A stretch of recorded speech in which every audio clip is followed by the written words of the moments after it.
بسم اللہ الرحمن الرحیم.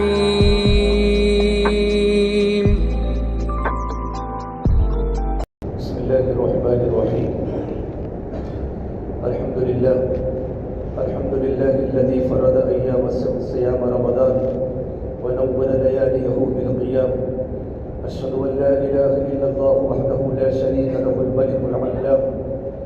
واشهد ان سيدنا وسندنا ومولانا محمدا عبده ورسوله سيد الانام صلى الله عليه وعلى اله واصحابه الكرام. اما بعد فاعوذ بالله من الشيطان الرجيم. بسم الله الرحمن الرحيم.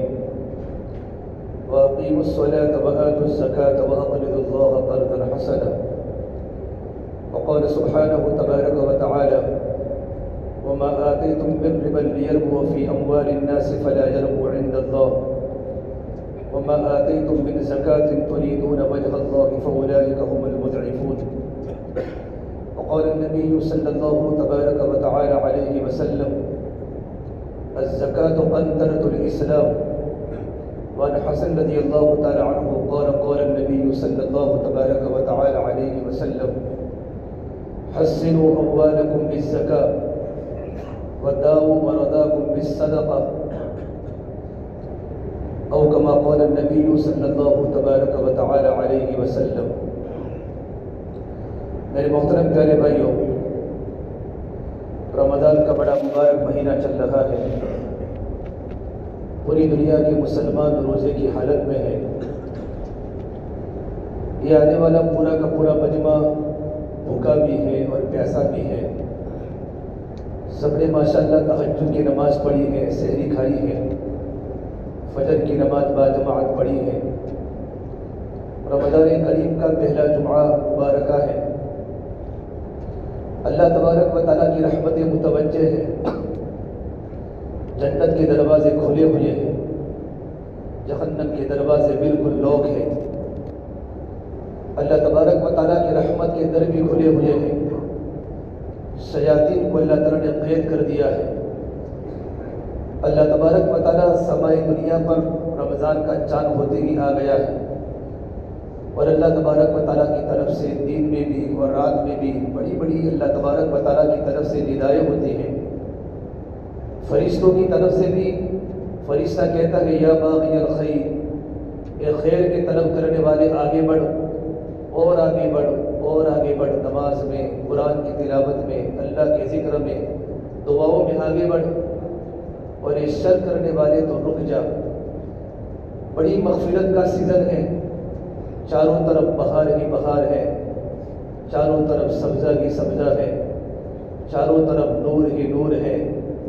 اللہ تبارک و تعالیٰ کی برکتیں رحمتیں ہم پر متوجہ ہیں. اللہ تبارک و تعالیٰ 10 لاکھ انسانوں کو روزانہ جہنم سے آزاد کرتا ہے. پروردگار عالم ہر ایک کی دعا رمضان میں قبول کرتا ہے. اللہ تبارک و تعالیٰ کی طرف سے مغفرت کا منظر سجایا ہوا ہے. سمندر کی مچھلیاں ہم سب کے لیے دعائیں مغفرت کر رہی ہیں. اللہ تبارک و تعالیٰ نے جنت کو سنوارا ہے، جنت کو دھوئی دی جا رہی ہے. جنت کے فرشتے جنت کو چمکانے میں لگے ہوئے ہیں. اللہ تبارک و تعالیٰ ہر دن ہر رات میں روزے دار کی ایک دعا قبول کرتا ہے. افطاری کے وقت بڑی عجیب خوشی ہوتی ہے روزے دار کو لیے. جیسے کھجور منہ میں جاتی ہے، آدمی کے دل کی رگیں خوش ہو جاتی ہیں. اور افطاری کے کرنے کے بعد کی دعا پڑھتا ہے: ذهب الظمأ، پیاس ختم ہو گئی. وابتلت العروق، رگیں تر و تازہ ہو گئی. وثبت الاجر انشاءاللہ، اور اللہ تبارک و تعالیٰ ضرور اجر دے گا. یہ افطاری کے کرنے کے بعد کی دعا ہے. کرنے کی دعا تو سب کو یاد ہے: اللہم لک صمت وعلی رزقک افطرت. لیکن افطاری کے کرنے کے بعد کی یہ دعا بڑی سنت ہے. جب آدمی کے پیٹ میں گڑ کا شربت جاوے، شکر کا شربت جاوے اور کوئی میٹھی چیز جاوے، فروٹ جاوے، تو آدمی کے رگیں تر و تازہ ہو جاتی ہیں اور آدمی کی پیاس ختم ہو جاتی ہے. پھر آدمی کہتا ہے: ذهب الظمأ وابتلت العروق وثبت الاجر انشاءاللہ سبحانہ تبارک و تعالی، کہ اللہ نے میرا پورے دن کے روزے کا اجر اللہ نے لکھ دیا ہے. روزے دار کی بڑی خوشیاں مل رہی ہیں. نہ بھوک کا احساس ہے، نہ پیاس کا احساس ہے. لیکن بہت بڑا مجمع مزدوری کرتا ہے، گیرنگ میں کام کرتا ہے، آٹو چلاتا ہے، گرمی کے موسم میں مزدوریاں کر رہا ہے۔ اس لیے فرمایا اللہ کے نبی صلی اللہ تبارک و تعالیٰ علیہ وسلم نے مالکوں پر فرض ہے کہ اپنے غریبوں کے کام کو بڑھا دے، رمضان میں ان کی تنخواہوں کو زیادہ کر دے، ان کی سیلری کو بڑھا دے۔ یہ رمضان کا مہینہ غمخواری کا ہے، رمضان کا مہینہ ہمدردی کا ہے، رمضان کا مہینہ صبر کا ہے، اور صبر کا بدلہ جنت ہے۔ رمضان کا مہینہ خرچ کرنے کا سخاوت کا مہینہ ہے۔ آپ صلی اللہ تبارک و تعالیٰ علیہ وسلم کی سخاوت رمضان میں من الریح المرسلہ، تیز ہوا سے بھی زیادہ آپ کی سخاوت بڑھ جاتی تھی۔ لیکن رمضان کا مہینہ وہ زکوٰۃ کا مہینہ نہیں ہے، رمضان کا مہینہ روزے کا مہینہ ہے، رمضان کا مہینہ تلاوت کا مہینہ ہے، رمضان کا مہینہ دعا کی قبولیت کا مہینہ ہے، رمضان کا مہینہ صدقہ و للہ رقم کی خرچ کرنے کا مہینہ ہے۔ لیکن رمضان کا مہینہ زکوٰۃ کا مہینہ نہیں ہے، رمضان کا مہینہ زکوٰۃ کا مہینہ نہیں ہے۔ یہ تو سارے کے سارے مسلمان رمضان میں ہی زکوٰۃ نکالتے ہیں۔ غریب لوگ صرف رمضان میں غریب نہیں ہوتے، بلکہ غریب لوگ تو پورے سال غریب ہی ہوتے ہیں۔ میں آگے تفصیل سے پوری بات سمجھاتا ہوں۔ قرآن کریم میں اللہ تبارک و تعالیٰ نے یہ آیت نازل فرمائی، جس طریقے پر یہ زکوٰۃ کی فرضیت تو مکی دور میں نازل ہو چکی تھی، لیکن جو تفصیلی جو مسائل ہیں یہ مدینہ منورہ کے اندر نازل ہوئی۔ زکوٰۃ کا نصاب کیا ہے، مقدار کیا ہے۔ جب قرآن کریم کی سورہ مزمل کی آیت نازل ہوئی وَأَقِیمُوا الصَّلَاةَ وَآتُوا الزَّکَاةَ وَأَقْرِضُوا اللَّهَ قَرْضًا حَسَنًا، کہ نماز قائم کرو، زکوٰۃ دو، اور اللہ تبارک و تعالیٰ کو قرضہ دو۔ سارے علماء کا اتفاق ہے یہ سورہ مزمل کی آیت ہے، مکی آیت ہے۔ اس وقت صحابہ کا مجمع اور آپ صلی اللہ تبارک و تعالیٰ علیہ وسلم اپنی ضرورت سے زیادہ مال خرچ فرماتے تھے۔ پھر مدینہ منورہ میں تفصیلی مسائل آئے، کتنا فرض ہے، کتنا دینا ہے۔ اس طرح اگلی امتوں پر نماز فرض تھی، اگلی امتوں پر روزہ فرض تھا، اسی طریقے پر اگلی امتوں پر بھی زکوٰۃ بھی فرض تھی۔ حضرت ابراہیم علیہ السلام کی شریعت میں زکوٰۃ فرض تھی۔ قرآن کریم اللہ نے جگہ جگہ پر تذکرہ کیا، وَاذْكُرْ فِي الْكِتَابِ إِسْمَاعِيلَ إِنَّهُ كَانَ صَادِقَ الْوَعْدِ وَكَانَ رَسُولًا نَبِيًّا وَكَانَ يَأْمُرُ أَهْلَهُ بِالصَّلَاةِ وَالزَّكَاةِ وَكَانَ عِندَ رَبِّهِ مَرْضِيًّا، کہ قرآن کریم میں اللہ کے نیک بندے اسماعیل علیہ السلام کا تذکرہ کیجیے۔ بلا شبہ اسماعیل ابراہیم علیہ السلام کے بیٹے بڑے سچے نبی تھے، صادق الوعد، وعدے کے سچے تھے، رسول بھی تھے، نبی بھی تھے، اور اپنے گھر والوں کو نماز اور زکوٰۃ کا حکم کرتے تھے۔ تو ملت ابراہیم کے اندر بھی زکوٰۃ فرض تھی، حضرت موسیٰ علیہ السلام کی شریعت کے اندر بھی زکوٰۃ فرض تھی۔ وَلَقَدْ أَخَذَ اللَّهُ مِيثَاقَ بَنِي إِسْرَائِيلَ وَبَعَثْنَا مِنْهُمُ اثْنَيْ عَشَرَ نَقِيبًا وَقَالَ اللَّهُ إِنِّي مَعَكُمْ لَئِنْ أَقَمْتُمُ الصَّلَاةَ وَآتَيْتُمُ الزَّكَاةَ۔ اللہ تبارک و تعالیٰ فرماتے بنی اسرائیل سے ہم نے عہد لیا تھا، اور ہم نے بنی اسرائیل میں 12 سردار بھیجے، نقیب۔ اللہ کے نبی صلی اللہ تبارک و تعالیٰ علیہ وسلم کے ساتھ رہنے والوں کو صحابہ کہا جاتا ہے، عیسیٰ علیہ السلام کے ساتھ رہنے والوں کو حواریین کہا جاتا ہے، اور موسیٰ علیہ السلام کے صحابہ کو نقبہ کہا جاتا ہے۔ تو اللہ فرماتے وَبَعَثْنَا مِنْهُمُ اثْنَيْ عَشَرَ نَقِيبًا، ہم نے ان میں 12 نقیب بھیجے، 12 سردار بھیجے۔ اور اللہ نے بنی اسرائیل سے یوں کہا وَقَالَ اللَّهُ إِنِّي مَعَكُمْ، کہ اللہ تبارک و تعالیٰ کی معیت تمہارے ساتھ اس وقت رہے گی جب تم 2 کام کرو، لَئِنْ أَقَمْتُمُ الصَّلَاةَ وَآتَيْتُمُ الزَّكَاةَ، کہ تم نماز کو قائم کرو، زکوٰۃ کو ادا کرو۔ تو ملت موسوی میں حضرت موسیٰ علیہ السلام کی شریعت کے اندر بھی زکوٰۃ فرض تھی، عیسیٰ علیہ السلام کی شریعت کے اندر بھی زکوٰۃ فرض تھی۔ جب مریم علیہ السلام، مریم رضی اللہ تعالیٰ جب عیسیٰ علیہ السلام کو لے کر آئی، بغیر شوہر کے اللہ نے بیٹا دیا تھا، تو لوگوں نے عجیب عجیب باتیں کی تھی، قول یا مریم لقد جئت شیئا فریا یا اخت ہارون ما کان ابوک امرأ سوء وما کانت امک بغیا، کہاں سے لڑکا لائی، تیرا تو نکاح بھی نہیں ہوا ہے۔ اس وقت مریم علیہ السلام نے روزے کی حالت میں تھی، اشارہ کیا کہ میرے بیٹے سے بات کرو۔ تو لوگوں نے کہا قولوا کیف نکلم من کان فی المہد صبیا، ہم کس طرح بات کر سکے، تو بچہ بھی چھوٹا سا گہوارے میں سو رہا ہے۔ اس وقت عیسیٰ علیہ السلام 1 گھنٹے یا 2 گھنٹے کے تھے، اور جو زبان کھلی ہے قول انی عبد اللہ آتانی الکتاب وجعلنی نبیا وجعلنی مبارکا اینما کنت وأوصوني بالصلاة والزکاة ما دمت حیا۔ آگے لمبا تذکرہ ہے لیکن میرا موضوع ہے زکوٰۃ۔ حضرت عیسیٰ علیہ السلام نے یوں کہا میں اللہ تبارک و تعالیٰ کا بندہ ہوں، اللہ نے مجھے بچپن میں ہی نبوت عطا فرمائی ہے اور اللہ نے مجھے نماز کے دینے کا، زکوٰۃ کا دینے کا حکم دیا ہے، میں جہاں بھی رہوں۔ تو دیگر امتوں کے اندر بھی زکوٰۃ فرض تھی نماز اور روزے کی طرح، اللہ نے اس امت کے اندر بھی زکوٰۃ کو فرض کیا۔ قرآن کریم میں جگہ جگہ پر اللہ کے راستے میں خرچ کرنے کی بڑی ترغیب ہے، بلکہ جہاں نماز کا حکم ہے وَأَقِیمُوا الصَّلَاةَ، نماز کو عربی میں صلاۃ بولتے ہیں، اور قرآن کریم میں زکوٰۃ کا بھی حکم ہے وَأَقِیمُوا الصَّلَاةَ وَآتُوا الزَّکَاۃَ، نماز کو قائم کرو، زکوٰۃ کو ادا کرو۔ قرآن کریم میں 82 مقامات پر صرف نماز کے ساتھ زکوٰۃ کا تذکرہ ہے، اور اس کے علاوہ بھی اللہ نے الگ الگ مقامات پر مستقل زکوٰۃ کا بھی ذکر کیا ہے۔ حضرت عبد المسعود فرمایا کہ رضی اللہ تعالیٰ عنہ امرنا بإقام الصلاة وإیتاء الزکاۃ، اللہ تبارک و تعالیٰ نے ہم کو نماز کا حکم دیا ہے، اللہ نے ہم کو زکوٰۃ کا حکم دیا ہے۔ نماز کا حکم دیا ہے، زکوٰۃ کا حکم دیا ہے کہ جو آدمی اپنے مالوں کی زکوٰۃ ادا نہ کرے، جو آدمی اپنے مالوں کی زکوٰۃ ادا نہ کرے، اس کی نماز بھی اللہ تعالیٰ کی بارگاہ میں قبول نہیں ہے۔ کہ نماز جس طرح اللہ کا بنیادی اہم ترین رکن ہے اسلام کا، اس طریقے پر زکوٰۃ بھی اسلام کا اہم ترین بنیادی رکن ہے۔ جو اسلام کی جو عمارت 5 شعبوں پر ہے، ایمان ہے، نماز ہے، روزہ ہے، زکوٰۃ ہے، حج ہے، تو اس طریقے پر مالداروں پر پروردگار عالم نے زکوٰۃ کو فرض کیا ہے۔ زکوٰۃ میں کیا حکمتیں ہیں؟ اللہ تبارک و تعالیٰ زکوٰۃ میں کیا حکمتیں ہیں؟ زکوٰۃ کی بہت ساری حکمتیں لکھی ہیں، لیکن علماء نے 3 حکمتوں کو بیان کیا ہے کہ پروردگار عالم امت کے مالداروں پر زکوٰۃ اس لیے فرض کی ہے، کہ زکوٰۃ اس لیے فرض کی ہے کہ اس کی بنیاد پر تمہارے دل میں مال کی محبت ختم ہو جائے۔ کیونکہ آدمی کے دل میں مال کی محبت ہوتی ہے، تو اللہ تبارک و تعالیٰ یہ چاہتے ہیں کہ اس کے دل میں اللہ کی محبت ہے یا مال کی محبت ہے، یہ زکوٰۃ دینے کی حکمت ہے۔ زکوٰۃ کی دینے کی دوسری حکمت یہ ہے کہ اللہ تبارک و تعالیٰ ہمارے دلوں سے حرص کو نکالنا چاہتا ہے، لالچ کو نکالنا چاہتا ہے، بخل کو نکالنا چاہتا ہے، کہ آدمی جتنا مالدار بنتا جاتا ہے، آدمی کے دل میں مال کی محبت پیدا ہو جاتی ہے، تو پروردگار عالم ہمارے دل کی کیفیت کو دیکھنا چاہتے ہیں۔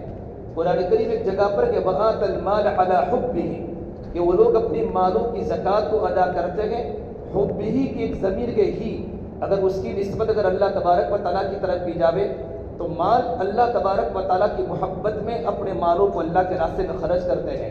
نہ ریا مقصود ہے، نہ شہرت مقصود ہے، نہ بدکارہ مقصود ہے۔ اور اگر ہی کی ضمیر اگر مالدار کی طرف کی جاوے کہ مال کی محبت کے ہونے کے باوجود بھی اپنے محبوب سے محبوب چیز کو اللہ کے نام پر قربان کرتے ہیں۔ زکوٰۃ کے دینے کی تیسری حکمت یہ ہوتی ہے کہ اگر انسان اپنے مالوں کی زکوٰۃ کو ادا کرتا ہے تو معاشرہ صحیح دنیا میں ہوتا ہے۔ اللہ نے ہمارا معاشرہ زکوٰۃ کا نظام ایک ایسا بہترین نظام ہے، اگر مسلمان مالدار اگر اپنے مالوں کی زکوٰۃ کو ادا کرے تو دنیا میں کوئی فقیر نہ رہے۔ حضرت علی فرماتے رضی اللہ تعالیٰ عنہ کہ اللہ تبارک و تعالیٰ نے غریبوں کا مال مالداروں کے اندر پاس رکھا ہے۔ جب مالدار اپنے مالوں کی زکوٰۃ کو مکمل ادا کرتے ہیں تو کوئی بھوکا بھوکا نہیں رہتا، کوئی غریب غریب نہیں رہتا، کوئی پیاسا پیاسا نہیں رہتا۔ لیکن آج ہماری سوسائٹی میں، ہماری بستیوں میں، ہمارے محلوں میں، ہمارے شہروں میں دنیا میں غربت بڑھ رہی ہے۔ مالدار اپنے مال میں آگے بڑھ رہا ہے اور غریب غربت میں تیزی سے آگے بڑھ رہا ہے کہ اپنے مالوں کی زکوٰۃ ادا نہیں کرتے۔ اس حدیث پاک کا خلاصہ ہے، ابو ہریرہ اس روایت کے راوی ہیں کہ کل قیامت کے دن اللہ تبارک و تعالیٰ مالداروں سے ان کی زکوٰۃ کے بارے میں سوال کرے گا کہ آج اگر کوئی غریب آتم ہتیا کرتا ہے تو مالدار کو گناہ ہوگا، کوئی غریب خودکشی کرتا ہے تو مالدار کو گناہ ہوگا، اور مالدار کو گناہ ہوگا جو اپنی مالوں کی زکوٰۃ کو ادا نہیں کرتے۔ زکوٰۃ ایک بہت بڑی چیز ہے۔ قرآن کریم میں جگہ جگہ پر اللہ نے زکوٰۃ دینے کا، اللہ کے راستے میں خرچ کرنے کا حکم دیا ہے۔ زکوٰۃ کا لغوی ترجمہ ڈکشنری میں زکوٰۃ کا معنی کیا ہے؟ اس کا معنی ہوتا ہے پاکی کے، طہارت، کہ جو انسان اپنے مال کی زکوٰۃ کو ادا کرتا ہے اللہ اس کے دوسرے مالوں کو پاک کر لیتا ہے۔ من ادى زکاۃ مالہ فقد ذهب عنه شره رواہ البخاری۔ حدیث پاک کا خلاصہ ہے کہ جو انسان اپنے مال کی زکوٰۃ کو ادا کر لیتا ہے تو اللہ سارے کے سارے مال کو پروردگار عالم پاک کر لیتے ہیں اور اس کی مال کا شر ختم ہو جاتا ہے۔ زکوٰۃ کا دوسرا ترجمہ ہوتا ہے طہارت، اور دوسرا ترجمہ برکت اور بڑھنا۔ جو جو انسان اپنے مالوں کی زکوٰۃ کو ادا کرتے ہیں اللہ پاک ان کے مالوں کو دنیا کے اندر بھی بڑھاتے ہیں اور آخرت میں اللہ کئی گنا کر کے اللہ اپنے بندوں کو عطا فرمائیں گے۔ قرآن کریم میں اللہ نے جگہ جگہ پر فرمایا وَأَقِيمُوا الصَّلَاةَ وَآتُوا الزَّكَاةَ مَنْ ذَا الَّذِي يُقْرِضُ اللَّهَ قَرْضًا حَسَنًا فَيُضَاعِفَهُ لَهُ أَضْعَافًا كَثِيرَةً وَاللَّهُ يَقْبِضُ وَيَبْسُطُ وَإِلَيْهِ تُرْجَعُونَ۔ اور قرآن کریم میں جگہ پر فرمایا يَمْحَقُ اللَّهُ الرِّبَا وَيُرْبِي الصَّدَقَاتِ کہ اللہ سود کو مٹاتا ہے، اللہ صدقہ کو بڑھاتا ہے۔ قرآن کریم میں ایک جگہ پر اللہ نے جہاں زکوٰۃ کے مصارف بیان کیے ہیں انما الصدقات للفقراء والمساکین والعاملین علیہا والمؤلفۃ قلوبهم وفی الرقاب والغارمین، یہ قرآن کریم اللہ نے 8 زکوٰۃ کے مصرف کو بیان کیے ہیں جہاں مالدار اپنے مالوں کی زکوٰۃ کو ادا کرے۔ قرآن کریم نے لفظ استعمال کیا صدقات، صدقات یہ ماخوذ صدقہ سے، جب ایمان والا مالدار اپنے مال کی زکوٰۃ کو ادا کرتا ہے تو اپنے ایمان کی صداقت اللہ تعالیٰ کے سامنے پیش کرتا ہے کہ اللہ پاک میں سچا مومن ہوں۔ زکوٰۃ کا اصطلاحی معنی کیا ہے کہ کوئی مالدار اپنے مال کا نصاب اور اپنی مال کی متعین مقدار جس کو شریعت نے مقرر کیا ہے مستحق کو جا کر اس کے ہاتھ میں دے، سامنے والے کو مالک بنانا ضروری ہے۔ اگر کوئی مالدار اپنے گھر پر غریبوں کو بلا کر کھانا کھلا دے تو کھانا کھلانے کا تو اجر ملے گا زکوٰۃ کے مال سے، لیکن اس کی زکوٰۃ ادا نہیں ہوگی۔ زکوٰۃ میں تملیک شرط ہے، غریب کے ہاتھ میں پیسہ پہنچنا چاہیے، غریب کے ہاتھ میں مال پہنچنا چاہیے۔ اللہ تبارک و تعالیٰ نے اس امت پر بہت بڑا فضل فرمایا۔ پہلی امتوں پر زکوٰۃ 100 روپے میں چوتھائی زکوٰۃ فرض تھی۔ اگر تمہارے پاس 100 روپیہ ہے تو تم کو 25 روپیہ زکوٰۃ دینی پڑے گی، 40 روپیہ ہے تو 10 روپیہ زکوٰۃ دینی پڑے گی۔ اور اللہ نے اس امت پر فضل فرمایا کہ تم کو صرف 2.5% زکوٰۃ دینی پڑے گی۔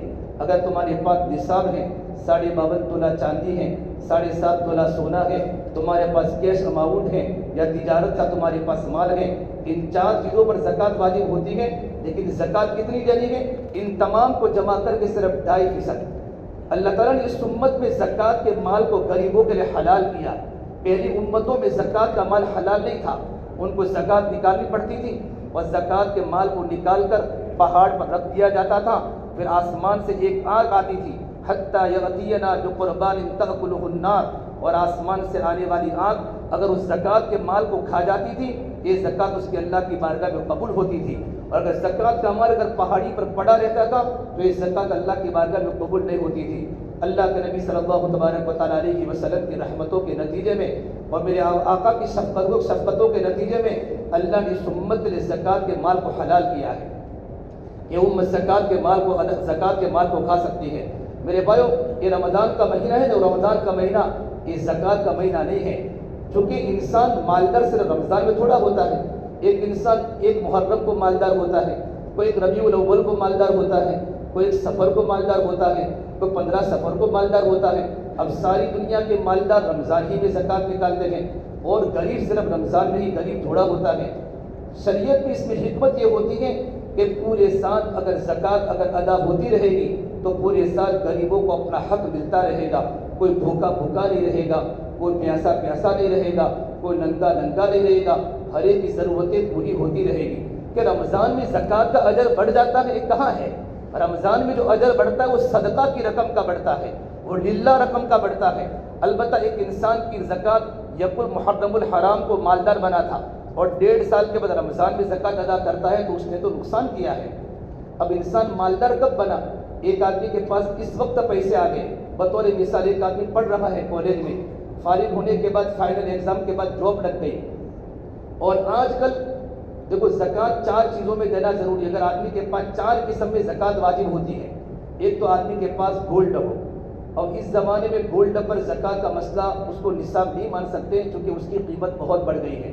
1 تولہ 65,000 روپیہ گولڈ کا ہے، 52.5 تولہ چاندی یعنی 612 گرام چاندی، اس کی قیمت آج ہمارے کل کے حساب سے 37,825 ہے، 38,000 روپیہ سمجھو۔ اگر کسی آدمی کے پاس صرف 38,000 روپیہ اگر ہو اور کوئی قرضہ نہ ہو، اس آدمی کو زکوٰۃ دینا ضروری ہوتا ہے۔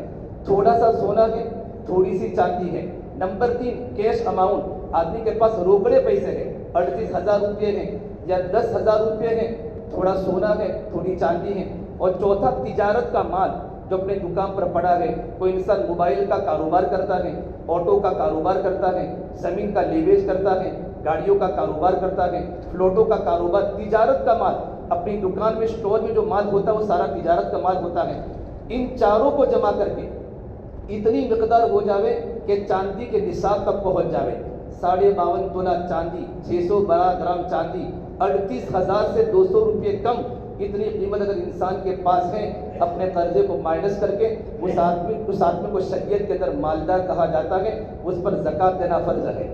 اب ایک انسان یکم محرم الحرام کو ایک انسان مالدار بنا کہ اچانک اس کی سیلری آ گئی, 40,000 سیلری اس کی ہو گئی, تو پہلے دن اس کو تاریخ کو نوٹ کر لے کہ آج میری یکم محرم الحرام کو اسلامی مہینے کی پہلی تاریخ کو ایک مثال دے رہا ہوں, آج میرے پاس پہلے کے دن 40,000 روپے آ چکے ہیں, اب میں مالدار بن چکا ہے.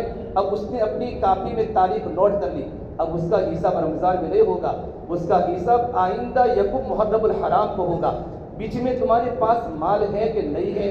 زکوٰۃ 1 سال کے حولان حول, مالدار بننے کے بعد 1 سال کا گزرنا مالدار پر ضروری ہے. پہلی مرتبہ مالدار بنا یکم محرم الحرام کو, آئندہ سال 1 محرم الحرام کو آدمی اپنا حساب کرے گا کہ میرے پاس کتنے پیسے پڑے ہیں, کتنا سونا ہے, کتنی چاندی ہے, کتنا کیش اماؤنٹ ہے اور کتنا تجارت کا مال ہے میرے پاس پڑا ہوا ہے. ان تمام کو جمع کر کے اس دن جتنا بھی اس کے پاس ہو یکم محرم الحرام کو, اور اس کی قیمت 52.5 تولہ چاندی, یعنی اس وقت اس چاندی کی جو قیمت ہوتی ہو 38,000 ہو, 39,000 ہو, اس کے برابر ہو جاتا ہے, تو اس پر زکوٰۃ یکم محرم الحرام کو فرض ہوئی ہے. کسی کی 15 شعبان کو کوئی انسان مالدار ہوا, اب لڑکی کا نکاح ہوا اور نکاح ہونے کے بعد لڑکی کو گولڈ ملا. اب نکاح کی تاریخ ہے, اتنا گولڈ ملا. اگر آدمی کے پاس 1.25 تولہ سونا ہو, خالی 1.25 تولہ سونا, تو بھی زکوٰۃ فرض ہو جاتی ہے. کسی آدمی کے پاس 7.5 تولہ سونا ہے, 7.5 تولہ سونا, پاس میں چاندی بھی نہیں ہے, تجارت کا مال بھی نہیں ہے, 1 روپیہ بھی اگر اس کے پاس زیادہ ہے تو سارا کا سارا سونا چاندی میں تبدیل ہو جائے گا. اس لیے ہم معیار اب سونے کے نصاب کو نہیں بنائیں گے, بلکہ چاندی کا نصاب ہمارا معیار رہے گا کہ 52.5 تولہ چاندی کی قیمت کے برابر اگر ہمارے پاس سارا ملا کر یا تو اتنی ہی چاندی ہے, یا کچھ سونا ہے, کچھ چاندی ہے, کچھ نقدی روپیے ہیں, یا کچھ تجارت کا مال ہے, ان چاروں کو جمع کر کے ہمارے پاس 38,000 روپے کی قیمت آج کے زمانے میں بن جاتی ہے, تو ہم شریعت کی نگاہ میں مالدار ہیں, ہم پر زکوٰۃ فرض ہوگی. لڑکی کو گولڈ ملا, اس کے ماں باپ کی طرف سے ملا, شوہر کی طرف سے ملا, یا سسرال کی طرف سے ملا, اور اسی دن تاریخ 1 دسمبر کو بچی کا نکاح ہوا, اور اس کے بعد اتنا آ چکا ہے کہ سب ملا کر چاندی پیسے سونا ملا کر 38,000 کے اوپر 52.5 تولہ چاندی کی قیمت کے اوپر ہو جاتا ہے, تو لڑکی اپنی تاریخ نوٹ کرے کہ میں آج سے مالدار بن گئی. آئندہ سال 1 دسمبر تک اس پر زکوٰۃ بیچ میں اس کے پاس رہے نہ رہے, یہ شریعت میں نہیں ہے. آئندہ سال 1 دسمبر کو دیکھا جائے گا میرے پاس کتنا تولہ سونا ہے, کتنی تولہ چاندی ہے, کتنا کیش اماؤنٹ ہے, ان سارا کا سارا ملا کر 52.5 تولہ چاندی کے برابر ہو جاتا ہے, تو اس لڑکی پر زکوٰۃ فرض ہو جاتی ہے. ایک آدمی کے ابا کا انتقال ہوا, اور ابا کے انتقال کے بعد وراثت میں مال آیا, اور اتنا مال آ گیا کہ وہ آدمی مالدار بن گیا, 52.5 تولہ چاندی کی قیمت سے زیادہ ہو گیا.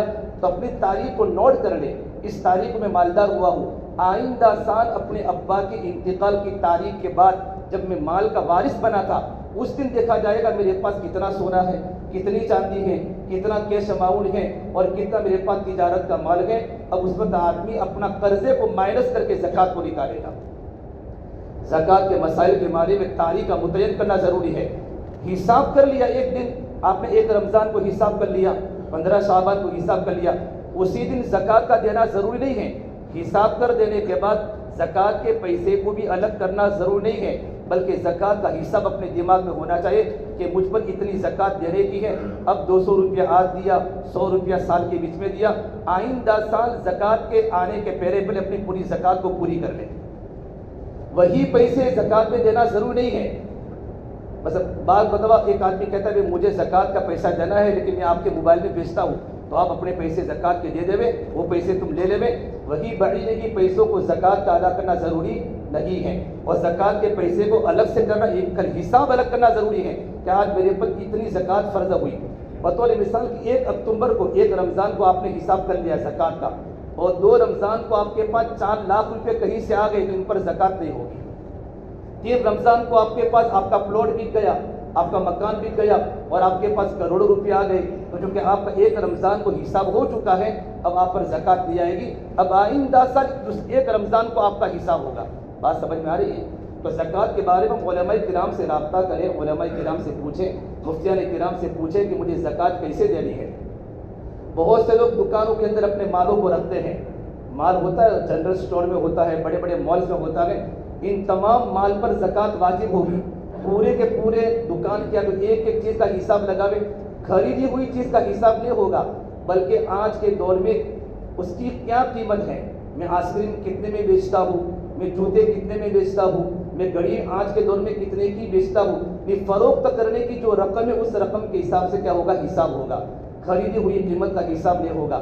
ایک آدمی نے شیئرز رکھے، شیئر بہت سارے لوگ شیئر کا کاروبار کرتے ہیں، تو سارے کے سارے جتنے بھی شیئر جمع ہوئے ہیں ان تمام شیئر پر زکوٰۃ واجب ہوگی۔ جب بھی زکوٰۃ کا حساب کرے گا اپنے قرضے کو مائنس کرے گا۔ اب زکوٰۃ ہم کس کو دے سکتے ہیں؟ ایک بات تو ہمیں سمجھ میں آ گئی کہ زکوٰۃ میں 4 چیزیں ہونا ضروری ہے، گولڈ یعنی سونا، چاندی، کیش اماؤنٹ اور تجارت کا مال۔ تجارت کا مال، ایک آدمی کے پاس 10 پلاٹ ہے لیکن بیچنے کے نہیں ہے تو اس پر زکوٰۃ نہیں آئے گی۔ ایک آدمی کے پاس 10 گاڑیاں ہیں، اگر کہ وہ اسراف میں داخل ہے، 10 گاڑیاں ہیں، وہ بیچنے کی نیت سے نہیں، اپنے گھر کے بچوں کو اس پر زکوٰۃ نہیں آئے گی۔ ایک آدمی کے پاس 50 بیگھہ زمین ہے ملکیت کی، بیچنے کی نیت سے نہیں خریدی اس کو، تجارت کا مال اس کو بولتے ہیں۔ جب آدمی خریدے تو بیچنے کی نیت سے خریدے، گھڑی خریدی ہے بیچنے کی نیت سے، موبائل خریدا بیچنے کی نیت سے، پلاٹ خریدا بیچنے کی نیت سے، تو وہ تجارت کا مال ہوگا۔ ایک آدمی نے اپنے گھر پر رہنے کے لیے پلاٹ خریدا، اس کو بیچنے کی نیت نہیں تھی لیکن بعد میں اس کو بیچ بھی دیا، تب بھی اس پر زکوٰۃ نہیں آئے گی۔ ایک آدمی نے بیچنے کی نیت سے پلاٹ خریدا تھا، سمجھنا، بیچنے کی نیت سے پلاٹ خریدا تھا یا مکان خریدا تھا، لیکن بیچ میں ایسا ہوا کہ نہیں اب اس کو نہیں بیچنا ہے، زکوٰۃ کی تاریخ کے آنے کے پہلے اس کی نیت بدل گئی تو اس پر بھی زکوٰۃ فرض نہیں ہوگی۔ وہ تجارت کا مال کہ آدمی جب بھی خریدے اس وقت اس کی نیت بیچنے کی ہو، اس کو بولیں گے تجارت کا مال۔ تو تجارت کا مال اور آدمی کے پاس نقدی روپیے، سونا اور چاندی، یا تو ہر ایک کے پاس الگ الگ ہو یا چاروں کو ملا کر آج کی تاریخ میں 52.5 تولہ چاندی کی قیمت 38,000 روپے ہے۔ قرضے کو مائنس کر کے اگر اتنا ہو سکتا ہے تو آدمی پر زکوٰۃ کا دینا فرض ہے۔ زکوٰۃ نہ دینے کی کیا وعید ہے میں آپ کو آئندہ جمعہ کو بتاؤں گا، لیکن اپنے مالوں کی زکوٰۃ کو ادا کریں۔ اب ہم زکوٰۃ کس کو دے سکتے ہیں؟ دیکھو، زکوٰۃ دینے والے کے لیے 4 نصاب ہے، لیکن زکوٰۃ لینے والے کے لیے 5 نصاب ہے۔ زکوٰۃ دینے والے کے لیے کتنے؟ گولڈ ہے، چاندی، کیش اماؤنٹ اور تجارت کا مال۔ اور زکوٰۃ دینے والے کی 4 کا ہونا تو ضروری ہے کہ اس کے پاس نہ اتنا سونا ہو، نہ اتنی چاندی ہو، نہ اتنا کیش اماؤنٹ ہو، اور چوتھی چیز نہ اتنا تجارت کا مال ہو کہ ان 4 کو جمع کر کے یا 2 کو جمع کر کے 38,000 کی قیمت بن جاتی ہے تو وہ زکوٰۃ کو نہیں کھا سکتا۔ لیکن غریب کے لیے 5ویں چیز ہے ضرورت سے زیادہ سامان۔ زکوٰۃ دینے والے کے نہیں، زکوٰۃ دینے والے کے لیے اگر اس کے پاس بہت سی عورتوں کے پاس انگوٹھی پڑی رہتی ہے، بہت سے لوگوں کے پاس گھروں میں پلاٹ، ضرورت سے زیادہ سامان، پورے سال میں اس پلاٹ کا استعمال نہیں ہوتا، گھر ہے پورے سال میں گھر نہ کسی کو گھر کرائے پر دیا ہے، گھر پڑا ہوا ہے، ضرورت سے زیادہ کا سامان پلاٹ ہو یا گھر ہو یا کوئی بھی چیز ہو غریب کے پاس جو اس کے استعمال میں نہیں ہوتا تو زکوٰۃ نہیں کھا سکتا۔ اور اگر ضرورت سے چیز اگر اس کے پاس ایک پلاٹ ہے یا کوئی بھی چیز ہے، یہ 5 ملا کر بھی اگر اس کے پاس 38,000 روپے کی قیمت اس غریب کے پاس ہو جاتی ہے تو وہ غریب زکوٰۃ کے پیسے کو نہیں کھا سکتا۔ آپ علماء سے مسائل پوچھیے، بہت ساری عورتیں آتی ہیں کہ ہم کو زکوٰۃ دے دو، بھائی آپ کے پاس تو انگوٹھی ہے، یہ تو آڑے وقت میں کام آئے گی، آڑے وقت میں میری بیٹی کا نکاح ہے، میرے بیٹے کا نکاح ہے، تو یہی تو آڑا وقت ہے، شریعت کی نگاہ میں تم مالدار ہو، شریعت یوں کہتی ہے تمہارے پاس جتنا ہے پہلا سارا کا سارا خرچ کرو، اس کے بعد اگر تم غریب ہو تو تم زکوٰۃ کو لے سکتے ہو۔ تحقیق کر کے آج کیٹوں کا زمانہ ہے کہ بھئی بہت سے لوگ غریبوں کو کیٹیں دینی بھی چاہیے، بہت خرچ کرنا چاہیے، اللہ پاک آپ کو جزائے خیر عطا فرماوے۔ رمضان کا میرا خرچ کرنے کا مہینہ ہے، لیکن زکوٰۃ کے مال کو احتیاط کے ساتھ خرچ کریں۔ اگر آپ کو کوئی للہ تو کیٹیں بناتا نہیں ہے، صدقے کی کیٹیں تو کوئی بناتا نہیں ہے، یہ تو بنانی چاہیے، بہت سے لوگ ایسے بھی ہوتے ہیں جو زکوٰۃ کا مال تو نہیں کھا سکتے لیکن ان کے گھروں میں کچھ نہیں ہوتا، ان کے گھروں میں راشن نہیں ہوتا، لیکن زکوٰۃ چونکہ کوئی ضرورت سے زائد چیز پڑی ہوئی ہوتی ہے۔ اب آج کے زمانے میں 38,000 کی پراپرٹی تو ہر ایک کے پاس ہوتی ہے، الا ماشاءاللہ بہت سے لوگ غریب ہوتے ہیں، اتنی تو ضرورت سے زائد تو پڑی ہوتی ہے۔ کسی کے پاس ایک انگوٹھی ہو گئی سونے کی، یا چاندی کی چین آ گئی، یا کچھ 10,000 روپے آ گئے، یہ پانچوں چیزوں کو ملا کر اگر 38,000 روپے کی قیمت بن جاتی ہے تو انسان زکوٰۃ کو نہیں کھا سکتا، وہ شریعت کی نگاہ میں مالدار ہے، مرد بھی مالدار ہے، عورت بھی مالدار ہے۔ اس لیے اب ہمارے گھر پر جو بھی آئے ہوئے غریب غریب غریب، اب ان کو آپ نے دینا شروع کیا، آپ تھوڑا ان کو لمسم سوال کریں۔ اب آپ کو کیسے معلوم پڑے گا غریب کون ہے؟ تو مثال کے طور پر آپ کو لگا زکوٰۃ سب سے پہلے کس کو دے؟ زکوٰۃ سب سے پہلے اپنے غریب رشتہ داروں کو دے۔ وَآتِ ذِی الْقُرْبَىٰ حَقَّهُ، ایک صحابی نے پوچھا اللہ کے نبی صلی اللہ تبارک و تعالیٰ علیہ وسلم زکوٰۃ سب سے پہلے کس کو دینی چاہیے؟ تو آپ نے کہا اگر تمہارے غریب رشتہ دار اگر ان کو تم دو گے تم کو ڈبل ثواب ملے گا، ایک تو تم کو ثواب ملے گا صلہ رحمی کا اور ان کو مال ادا کرنے کا ثواب ملے گا۔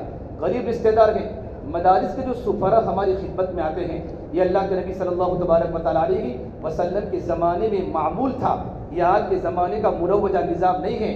آپ صلی اللہ تبارک و تعالیٰ علیہ وسلم صحابہ کو بھیجتے تھے کہ پورے مدینہ منورہ کے اطراف میں دیہاتوں میں جاؤ اور لوگوں کی زکوٰۃ کے مال کو وصول کر کے مدینہ منورہ میں جمع کرا دو۔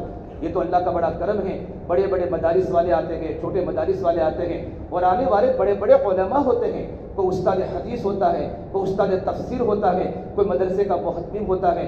ہمارا حق تو یہ بنتا ہم ان کو خوشی کے ساتھ اپنے مالوں کی زکوٰۃ کو ادا کرتے، اپنے گھروں پر لے جا کر ان کو کھانا کھلاتے، ان کو افطاری کراتے۔ یہ ہمارے مہمان ہیں، مہمان رسول ہیں، اور مدرسوں میں بچے قرآن کریم کے حافظ بنتے ہیں، عالم بنتے ہیں، مفتیان کرام بنتے ہیں۔ ان کی برکت سے آج ہمارے پاس علماء بھی ہیں، مفتیان کرام ہیں، تو بڑی خوشی کے ساتھ مال کو خرچ کرنا چاہیے۔ البتہ جو زکوٰۃ ہے، زکوٰۃ یہ مدارس میں تو زکوٰۃ آپ کھلم کھلا دے سکتے ہیں، اس میں تو کوئی مسئلہ نہیں ہے، لیکن اگر کسی غریب کو دینا ہو جن کو تم پہچانتے نہیں ہو تو تھوڑا احتیاط بر کے ان کی تھوڑی سی تفصیل کر دے۔ لمسم پوچھے بھائی تمہارے پاس کوئی پراپرٹی ہے مجھے خریدنی ہے، آپ کو یوں کہوں گے بھائی مجھے زکوٰۃ دینی ہے، آپ کے پاس تو کہے گا میرے پاس تو نہیں ہے، لیکن مجھے تھوڑی پراپرٹی آپ کے پاس سے خریدنی ہے، تو آپ کے پاس کچھ ہے؟ وہ کہے گا بھائی نہیں ہے میرے پاس، ٹھیک ہے وہ غریب آدمی ہے آپ زکوٰۃ دے سکتے ہیں۔ وہ ہم کرامت کاتبین کی طرح کوئی کندھوں پر بیٹھنے کی ضرورت نہیں ہے اور کوئی ہر ایک کے پتلوں کو چیک کرنے کی ضرورت نہیں ہے۔ شریعت نے اتنی گنجائش دی ہے کہ بھائی تھوڑی سی تحقیق کرو، تحقیق کیے بغیر آڑے اگر جو بھی ہماری آفس میں آیا زکوٰۃ کی کٹ لے جاؤ، زکوٰۃ کی کٹ لے جاؤ، زکوٰۃ کی کٹ لے جاؤ، زکوٰۃ، بھائی یہ صدقہ نہیں ہے، یہ للہ رقم نہیں ہے، یہ تو زکوٰۃ ہے۔ تیرے مال کی زکوٰۃ اگر ادا نہیں ہوگی تو اللہ کے سامنے پکڑا جائے گا۔ بہت سے لوگ رمضان میں غریب بن جاتے ہیں، اس لیے میرے بھائیو ہم ہر ایک کو دے، غریب ہیں بہت خرچ کرے، اس کی ضرورت کا سامان فراہم کرے، لیکن وہ زکوٰۃ کا مستحق ہو۔ اگر ہمیں ڈاؤٹ فل لگتا ہے کہ وہ زکوٰۃ کا مستحق نہیں ہے تو اس کو واپس نہ کرے۔ اللہ نے زکوٰۃ کو تو فرض کیا ہے، زکوٰۃ کے علاوہ اللہ نے ہم کو مال دیا ہے، ہم صدقہ کی رقم دے، آنے والا سائل ہمارے پاس صدقہ کی رقم لے کر جاوے، آنے والے کو للہ رقم دے۔ اللہ کے نبی صلی اللہ تبارک و تعالیٰ علیہ وسلم ماہ رمضان میں آپ کی سخاوت تیز ہوا سے بھی زیادہ ہو جاتی تھی۔ اس سے بھائیو علماء سے مسائل پوچھ کر اپنی مالوں کی زکوٰۃ کو ادا کرو۔ اور میں نے کہا تھا رمضان کا مہینہ زکوٰۃ کا مہینہ نہیں ہے، رمضان کا مہینہ تو تلاوت کا مہینہ ہے، للہ رقم خرچ کرنے کا مہینہ ہے۔ لیکن چونکہ عام طور پر مسلمان رمضان ہی کے اندر زکوٰۃ دیتے ہیں، اور جس طرح رمضان کے روزے کے مسائل پوچھتے ہیں اس طرح زکوٰۃ کے مسائل بھی پوچھتے ہیں، اور لوگ اپنے مالوں کی زکوٰۃ رمضان میں ادا کرتے ہیں۔ لیکن ہماری تاریخ متعین ہونا ضروری ہے۔ اب لوگ ادھر ادھر آج 500 دے دیے، کوئی حساب و کتاب نہیں۔ اگر آدمی کی زکوٰۃ اگر مکمل ادا نہیں ہوئی تو مال میں شر آئے گا، مال میں شر آئے گا، اس کا مال، اس کے مال کے اندر خرابی آئے گی، اس کے مال میں فساد آئے گا، اور جو اپنے مالوں کی زکوٰۃ کو دے گا اللہ اس کے مال کی حفاظت کرے گا، اور اللہ تبارک و تعالیٰ اس کے مال میں برکت دے گا۔ قرآن کریم میں اللہ نے اپنے نبی کو فرمایا خذ من اموالہم صدقۃ تطہرہم وتزکیہم بہا وصلی علیہم ان صلاتک سکن لہم۔ اے محمد صلی اللہ تبارک و تعالیٰ علیہ وسلم، آپ غریب مالداروں کے پاس سے مال کو لے کر ان کے دلوں کو پاک کرے، جس طرح زکوٰۃ کے دینے سے مال پاک ہوتا ہے، زکوٰۃ کے دینے سے آدمی کا دل بھی پاک ہوتا ہے۔ قرآن کہتا ہے نبی اب ان کے دلوں کو پاک کرے، خذ من اموالہم صدقۃ تطہرہم وتزکیہم، آپ ان کے دل کا تزکیہ کریں۔ علماء نے لکھا ہے تفسیر میں جب انسان اپنے مالوں کی زکوٰۃ کو ادا کرتا ہے اللہ اپنی محبت اس کے دل میں دیتا ہے، اور اللہ نے میرے نبی کو حکم فرمایا وصلی علیہم کہ جو مالدار اپنے مالوں کی زکوٰۃ کو ادا کرتے ہیں نبی نے آپ ان کے لیے کیا کیجیے، دعا کیجیے۔ ان مالداروں کے لیے جو اپنی مالوں کی زکات کو ادا کرتے ہیں ان کے لیے دعا کیجیے. ان الصلاۃ سکن لہم، آپ کا دعا کرنا ان مالداروں کے حق میں قابل سکون ہوگا. اللہ کے نبی صلی اللہ تبارک و تعالیٰ علیہ وسلم نے جو حضرت معاذ بن جبل کو یمن کا حاکم بنا کر بھیجا تو آپ نے بہت سی نصیحتیں فرمایا معاذ آپ یمن جا رہے ہو، سب سے پہلے یمن والوں کو ایمان کی دعوت دینا، نمبر 2 نماز کی دعوت دینا، نمبر 3 زکوٰۃ کی دعوت دینا. پھر آپ نے فرمایا تؤخذ من اغنیائہم فترد الی فقرائہم، رواہ الترمذی. ترمذی کی روایت ہے کہ یمن میں جانے کے بعد ان کے مالداروں کے پاس سے زکوٰۃ کے پیسے وصول کر کے ان کے غریبوں پر لوٹا دینا. ابو ہریرہ فرماتے ہیں اللہ نے مالداروں پر زکوٰۃ فرض کی ہے. اگر شہر کے مالدار قسم کے لوگ اپنی مالوں کی زکوٰۃ کو مکمل ادا کرے تو دنیا میں کوئی بھوکا نہ رہے، کوئی پیاسا نہ رہے. صاف حدیث بخاری شریف کی کل قیامت میں اللہ تبارک و تعالیٰ اس کا عذاب تو دنیا میں ہوگا زکوٰۃ نہ دینے والے کا، آئندہ جمعہ کو انشاءاللہ بتائیں گے، لیکن آخرت میں پروردگار عالم زکوٰۃ نہ دینے والوں کے بارے میں اللہ پاک پوچھے گا. یہاں تک علماء نے لکھا ہے اگر کوئی غریب اپنی غربت کی بنیاد پر مر جاتا ہے اور کوئی پیاسا اپنی غربت کی بنیاد پر مر جاتا ہے اور بچے بھیک مانگ رہے ہیں، اس کا حساب بھی کل قیامت کے دن مالداروں سے ہوگا. البتہ بعض لوگ ایسے ہیں جن کو بھیک مانگنے کی ہی عادت ہے کہ بھائی رمضان کا مہینہ آتا ہے تو شالم چلے جاؤ وہاں بھیک مانگو، درگاہوں پر چلے جاؤ، مسجدوں میں چلے جاؤ. یہ لوگ اس میں شامل نہیں ہیں. حقیقت میں وہ غریب، اور قرآن میں اللہ نے فرمایا بعض غریب تو ایسے ہوتے ہیں لا يسأل الناس الحافا، وہ لوگوں سے لپٹ کے سوال نہیں کرتے. علماء ہوتے ہیں بہت سارے غریب، بہت سارے دعوت کے ساتھی ہوتے ہیں جو اچھے کپڑوں میں ہوتے ہیں، آپ سمجھتے ہیں کہ ان کے بدن پر تو عطر لگا ہوتا ہے، سفید کپڑوں میں ہوتے ہیں، مالدار ہوتے ہیں، لیکن ان کے گھروں کا راتوں کا چولہا بھی نہیں جلتا. ایسے بہت سارے ہمارے کینال کے طرح میں فتح واڑی کے علاقے میں ایسے غریب لوگ ہوتے ہیں جن کے بچوں نے کبھی سیب نہیں دیکھا اور جن کے بچوں نے کبھی بکرے کا سالن نہیں دیکھا. ہم رمضان کے مبارک مہینے میں خوب کھاتے خوب پیتے ہیں، ہمارا حق بنتا ہے ہم للہ رقم کے ذریعے لوگوں کو افطاری کراوے اور ان کے گھروں پر اپنے سامان دے، ان کو مال دے. اللہ تعالیٰ آپ کو خوب دے گا. جگہ جگہ پر قرآن کریم اللہ نے خرچ کرنے والوں کی ترغیب دی ہے. حضرت بلال حبشی کے پاس اللہ کے نبی کا گزر ہوا، حضرت بلال کے پاس کھجوروں کا ڈھیر پڑا ہوا تھا. آپ نے کہا بلال یہ کیا ہے؟ کہ اللہ کے نبی صلی اللہ تبارک و تعالیٰ علیہ وسلم میں نے آئندہ سال کے لیے جمع کے تو اپنے گھر میں کھجوروں کا ڈھیر رکھا ہے. آپ نے کہا کیا تم اللہ سے اچھی امید نہیں کرتے ہو؟ بلال خرچ کرو، انفق یا بلال، اے بلال تم اللہ کے راستے میں اپنے مالوں کو لٹاؤ اور شوال سے کمی کی امید مت رکھو. اور قرآن کریم اللہ نے فرمایا وما انفقتم من شیء فهو يخلفه وهو خیر الرازقین، کہ جو بھی اللہ کے راستے میں اپنے مال کو لٹائے گا، خرچ کرے گا، پروردگار عالم اس کا بدلہ اس کو ضرور عطا فرمائیں گے. اس سے میرے بھائیو رمضان کا مہینہ سخاوت کا مہینہ ہے. خوب اللہ کے راستے میں دو. کوئی غریب اپنی عید کو برابر کر سکے، سحری افطاری کا نظام ہو سکے، ہم چھپ کے ان کے گھروں پر پہنچاوے. اور بلا تبطلوا صدقاتکم بالمن والاذى، صدقات دے کر احسان مت جتلاؤ کہ میں نے تیری یہ مدد کی تھی، یہ تو میرے پاس صدقات ختم ہو جاتے ہیں. اپنے صدقات کو باطل مت کرو، تکلیف دے کر احسان جتلا کر. اللہ نے ہم کو دیا ہے، اللہ کا بڑا کرم مانو. اللہ نے ہمیں دینے والا بنایا، اللہ نے ہمیں لینے والا نہیں بنایا. سوائے ماہ مبارک مہینہ چل لگا ہے، خرچ کرنے کا مہینہ ہے، عبادات کا مہینہ ہے، تلاوت کا مہینہ ہے. ہم رمضان کی گھڑیوں کی قدر کریں اور اپنے مالوں کی زکوٰۃ کو مکمل ادا کریں. پروردگار عالم ہم تمام کو ان باتوں پر عمل کرنے کی توفیق عطا فرمائے.